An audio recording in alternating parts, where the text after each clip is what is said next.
السلام علیکم friends, welcome to کتاب نگری یوٹیوب چینل کتابوں کی نگری میں خوش آمدید۔ میں ہوں آپ کی ہوسٹ جیا خان اور آج میں آپ لوگوں کے لیے لے کر آئی ہوں پری شاہ کے قلم سے لکھا گیا خوبصورت ناول تیرے نال عشق ایپیسوڈ نمبر 2۔ ایپیسوڈ کی جانب بڑھنے سے پہلے چینل کو کر لیجیے سبسکرائب، ویڈیو کو لائک اور بیل آئیکن دبا دیجیے۔ اب بڑھتے ہیں ایپیسوڈ کی جانب۔ تمہیں نہیں لگتا کہ تم ابیر کے ساتھ زیادتی کر رہے ہو؟ تو سال ہو گئے ہیں تمہاری شادی کو، لیکن تم نے اس کو بیوی کا حق دینا تو دور، اس کو بیوی مانا تک نہیں۔ بہت دنوں سے ابیر کی اداسی دیکھتی وہ بالآخر بول پڑی تھی۔ کافی دنوں بعد آج پھر سے وہ ساتھ بیٹھے تھے۔ 3 دن بعد حفصہ کی فلائٹ تھی، اس لیے زیادہ تر وقت وہ ابیر کے ساتھ ہی گزار رہی تھی۔ حمدان کو آج فرصت ملی تو اس کے ساتھ بیٹھنا، لیکن ابھی بھی لیپ ٹاپ پہ نظریں گاڑے بیٹھا تھا۔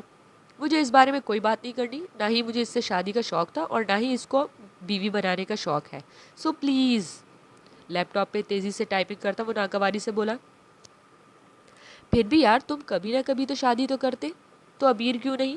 اتنی اچھی ہے وہ، تمہارے اتنے برے بیہیو کے بعد بھی اس نے کبھی پلٹ کر جواب نہیں دیا۔ تم 2 سال سے اس رشتے سے بھاگ رہے ہو، اگر اگنور کر رہے ہو، لیکن اس نے کوئی شکوہ نہیں کیا۔ کوئی اور ہوتی نا تو اب تک تمہیں چھوڑ چکی ہوتی۔ وہ ہر صورت ابیر کو خوش دیکھنا چاہتی تھی، وہ جانتی تھی اس کی خوشی حمدان ہے اور وہ جانے سے پہلے ایک آخری کوشش کرنا چاہتی تھی۔ اس سے ابیر کی اداسی نہیں دیکھی جا رہی تھی۔ بس کرو یہ ابیر نامہ، نہ مجھے اس ابیر میں کوئی دلچسپی ہے اور نہ اس سو کالڈ رشتے میں۔ مجھے اپنے لیے اب کچھ کرنا ہے۔ پہلے بھی اس ابیر کی وجہ سے مجھے لاسٹ منٹ پہ سب چھوڑنا پڑا تھا، لیکن اس بار نہیں۔ اگر مجھے کسی سے شادی کرنی بھی ہوئی تو وہ ابیر جیسی دبو تو بالکل نہیں ہوگی۔ اب تم اپنا ابیر نامہ بند کرو، مجھے کام ہے۔ اس کے ہر انداز سے ابیر کے لیے نفرت جھلک رہی تھی۔ غصے سے اس کی سفید رنگت سرخ پڑ گئی تھی۔ بٹ حمدان، ایک بار سوچو تو۔ حمدان کے اس انداز پہ حفصہ بہت حیران ہوئی تھی۔ اس نے پہلی بار حمدان کا یہ انداز دیکھا تھا۔ بس بہت ہوا، اگر تمہیں یہی سب کرنا ہے تو میں چلا جاتا ہوں۔ جس کو دیکھو اس منحوس عورت کو لے کے بیٹھ جاتا ہے۔ بھاڑ میں جائے ابیر اور بھاڑ میں جائے یہ رشتہ۔ لیپ ٹاپ زور سے بند کرتا چلاتا ہوا وہاں سے چلا گیا۔ اوپر چائے دینے آتی ابیر اپنی اتنی بے قدری پہ کان جیسی آنکھوں میں آنسو لیے وہیں سیڑھیوں سے ہی پلٹ گئی۔ تم پچھتاؤ گے حمدان، تم بہت پچھتاؤ گے، حفصہ افسوس سے کہتی چلی گئی۔ پیچھے اس قسمت ان سب کی سوچ پہ مسکرا دی۔ آتی سردیوں کی ٹھنڈی میٹھی سی دھوپ اس بلند و بالا عمارت کے شیشوں سے ٹکراتی پلٹ رہی تھی۔ لوگ بھاگم بھاگ اپنے کام میں دکھائی دے رہے تھے۔ عمارت کے اندر اور باہر بہت تیزی سے کام ہو رہا تھا۔ اس شاندار عمارت کے درمیان پنک جیسمین لاؤنج ویئر جگمگا رہا تھا۔ اسٹاف کو لوگ بڑی مستعدی اور تیزی سے اپنا کام کر رہے تھے کیونکہ آج باس بہت زیادہ غصے میں تھے۔ ویسے تو ان کو غصہ کم ہی آتا تھا، لیکن جب بھی آتا کوئی نہ کوئی تو آفس سے ضرور نکالا جاتا تھا۔ دیکھو آج کس کی باری تھی۔ کچھ ہی دیر میں آفس کی خاموشی فضا میں ہیل کی ٹک ٹک کی آواز آنے لگی۔ سب نے اپنی نظریں کام سے ہٹا کر اس ہلچل کو دیکھا تھا۔ وہ ماڈل الینا تھی، ابھی لاسٹ منٹ ہی آئی تھی۔ خوبصورتی سے تیار، غرور سے گردن اکڑائے ناک کی سیدھ میں چلتی وہ مہدی آفندی کے آفس کی طرف جا رہی تھی۔ عباس نے اس کو روکنے کی کوشش کی تھی، لیکن وہ انسنی کرتی ڈور ناک کرتے روم میں انٹر ہو گئی۔ عباس سر، آج یہ تو گئی، آپ نئی ماڈل کا انتظام کر لیں۔ کسی ورکر نے پیشگوئی کی تو سب ہنستے اپنے کام میں مصروف ہو گئے۔ مہد لیپ ٹاپ میں مصروف تھا جب کوئی ناک کر کے بغیر اجازت اندر آ گیا۔ مہد کے ماتھے پہ بل پڑ گئے، آنکھیں غصے کی شدت سے مزید سرخ ہو گئی تھی۔ ہیلو مہد، کیسے ہو؟ الینا بہت بے تکلفی سے سامنے چیئر پہ بیٹھ گئی۔ ابھی اس نے مہد کی سرخ آنکھیں نہیں دیکھی تھی، ورنہ بیٹھنے کی غلطی نہ کرتی۔ کیا کرنے آئی ہو یہاں؟ وہ بہت مشکل سے ضبط کر رہا تھا۔ غصے سے پہلے ہی اس کا دماغ گھوما ہوا تھا اور اس کی آمد جلتی پہ تیل جیسی۔ کم آن مہد، ضروری تو نہیں میں کسی کام سے آؤں، ویسے بھی تم سے ملنے آ سکتی ہوں، ایک ادا سے کہتی وہ اپنے پاؤں پہ کلہاڑی مار رہی تھی۔ میں بہت بزی ہوں، تم جاؤ یہاں سے۔ ضبط کرنا مشکل ہو رہا تھا۔ فیکٹری ورکر کی ایک چھوٹی سی غلطی کی وجہ سے اس کا بہت بڑا نقصان ہو گیا تھا۔ نقصان تو جو ہوا سو ہوا، اس کو مہد نظر انداز کر دیتا، لیکن لاسٹ منٹ پہ مہد کی انسلٹ ہوئی، اس کو مہد بالکل نظر انداز نہیں کر سکتا تھا۔ وہ ورکر تو نکلا سو نکلا، ساتھ باقیوں کو بھی شامت آ گئی۔ پیسوں کی مہد کبھی پرواہ نہ کرتا، لیکن بزنس میں نفع نقصان تو ہوتا رہتا ہے، لیکن جب بات اس کی عزت پہ آتی تو وہ کچھ برداشت نہیں کرتا تھا۔ اور ساتھ ہی شازیہ بیگم نے آج پھر شادی کی بات چھیڑ دی تو اس کا دماغ گھوما ہوا مزید گھوم گیا۔ صبح سے وہ بپرا شیر بنا دھاڑ رہا تھا۔ کام تو ہوتے رہیں گے مہد، چلو ہم کہیں اچھا سا لنچ کرنے چلیں۔